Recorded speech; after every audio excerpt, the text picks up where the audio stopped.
நண்பர்கள் அனைவருக்கும் வணக்கம். இப்போது நம்ம ஒரு சில விஷயங்கள் கல்வி வசியம் அப்படிங்கிறது நிறைய பேருக்கு பண்ணி கொடுத்துருக்கோம்.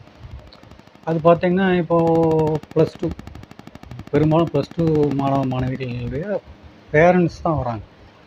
அவனுக்கு தான் கஷ்டம். ஃபெயில் ஆகிடுச்சுன்னா இதை வச்சுட்டு என்ன பண்ணுறது? அது ஆணாக இருந்தாலும் பெண்ணாக இருந்தாலும் இன்றைக்கி படிக்கணும். படித்தா தான் நல்லா மாப்பிள்ளை கிடைக்கும், நல்ல பொண்ணு கிடைக்கும், வேலைக்கு போக முடியும். நாளைக்கு நீ ஹவுஸ் ஒய்ஃபாக போனாலும் நாளைக்கு உனக்கு குடும்பத்து ஒரு பிரச்சனைன்னு வரும்போது கல்வி கையில் இருந்தால் தான் கை வைக்கும். அதனால் கல்வி ரொம்ப ரொம்ப முக்கியம். இதுக்கு கல்வி விஷயத்துக்கு நம்ம என்ன பண்ணுறோம், அதாவது எல்லாத்துலேயுமே ஃபெயில் மார்க் வாங்குறோம் அப்படின்னாக்கா 50-60 மார்க் வாங்குற மாதிரி நம்ம பண்ணித்தரோம். 60 மார்க் வாங்கினோம்னா 80 வாங்குற மாதிரி பண்ணலாம். 80 வாங்குறோன்னா 98-100 வாங்குற மாதிரி பண்ணலாம். இதுக்கு பூஜைகள் இருக்குது.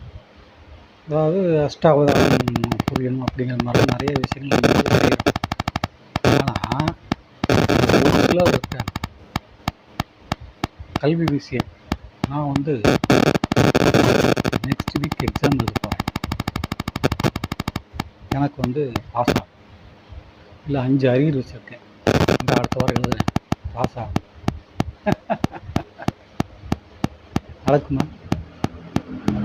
நடக்காது. அதாவது மந்திரம் பாதி தந்திரம் பாதி, இதுதான் உண்மை. சரிங்களா? நாம் பூஜையெல்லாம் போடுவோம், ஆனால் நீ படிக்கணும். சரியா? நிறைய பேர், அதாவது ஸ்டூடெண்ட்ஸ் ஓகே, அவங்க படிக்கிறாங்க, நம்ம பூஜைகள் பண்ணுறோம், 100% ரிசல்ட் இருக்குது. ஆனால் இந்த ஹவுஸ் ஒய்ஃபு, இந்த வேலைக்கு போகிற ஆண்கள் பெண்கள் இருக்காங்க இல்லையா, இவங்க படிக்கலாம் மாட்டாங்க. நம்ம பூஜை போடுவோமா, நம்ம போய் உட்காந்து எக்ஸாம் எழுதும்போது அப்படியே அந்த ஆன்சர் பேப்பர் எப்படி இவன் கண்ணு முன்னாடி அந்த சினிமாவில் அந்த விட்டலாச்சாரியார் படத்தில் வரும்போது அப்படியே அந்த ஆன்சர் பேப்பர் வரும்போது அப்படியே பார்த்து அப்படியே எழுதுகிற மாதிரி. என்ன கொடுமை இருந்தது. இப்படிலாம் நடக்குது. யோசிச்சு பாருங்க. மந்திரம் பாதி தந்திரம் பாதி, அதுதான் உண்மை. சரிங்களா? அதே மாதிரி நான் நீட் எக்ஸாம் எழுதுகிறேன், ஒரு வாரத்துக்கு எக்ஸாம் எழுதுறதுக்கு நடக்கும். ஒரு பூஜை பரிகாரங்கள் என்பது அதற்குண்டான நேரம் காலம் அவகாசம் கொடுத்தாத்தான் பண்ண முடியும்.